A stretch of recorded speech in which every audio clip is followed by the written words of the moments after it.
আমার প্রশ্ন, বিএনপিকে মানুষ আসলে কেন ভোট দিবে? বিএনপি কি করেছে এমন যে বিএনপিকে মানুষের ভোট দিতে হবে? আপনি যখন আমাকে এই প্রশ্নটি করলেন, আমি যদি পাল্টা প্রশ্ন করি, বিএনপিকে কেন ভোট দিবে না, আপনি তাহলে কি বলবেন? বিএনপিকে আসলে কেন ভোট দেওয়া উচিত হবে না? আমরা বিএনপির শাসনামল 2001 থেকে 2006 সাল যেটি দেখেছি, সেটি দেখেছি ঘুষ, দুর্নীতি, দুঃশাসন, অপশাসনের একটি মহোৎসব। দুর্নীতিতে চ্যাম্পিয়ন হতে দেখেছি আমরা বিএনপিকে।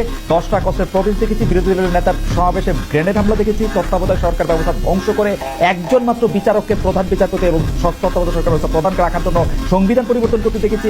10 বছর, আমি যদি এর পরে আসি, এই 15 বছরের ফেসিবাদী ব্যবস্থায় বিএনপি নিজেরা কনফিউজ ছিল, জনগণকে কনফিউজ করেছে। আমি 2018 সালের ইলেকশনটাই সময় নাই, শুধু চট করে একটু বলি, 2018 সালের নির্বাচনটার মধ্যে এই নির্বাচন আনুষ্ঠানিকভাবে বর্জন করা হয়ই নাই। সেই নির্বাচনে কারচুপি সম্পূর্ণভাবে নিশ্চিত হওয়ার পর বিএনপি তার সংসদ সদস্য 6 জন বা 5 জনকে শপথ নিতে পাঠিয়েছে এবং মহিলা সদস্য আসলে কোটাটাও নিয়েছে। তারেক সাহেবের কথা যদি বলি, আমরা দেখেছি তারেক সাহেব এই সময়ের মধ্যে সবচেয়ে ভালো ভালো কথাগুলি বলতেছেন, সে কথা সত্য, কিন্তু তার কথা যে কেউ শুনতেছেন না, সেটি হচ্ছে যে তারেক সাহেবের দলের লোকেরাই তার কথা শুনতেছে না। সেজন্য চাঁদাবাজি থেকে শুরু করে বিভিন্ন সন্ত্রাস, খানাগারাও এগুলি কিন্তু চলতেছে এবং তারেক সাহেবকে বারবার বলতে হচ্ছে এই নির্বাচন খুব কঠিন হবে এবং এই তৃণমূল কিন্তু আসলে বিএনপির কেন্দ্রীভূত না।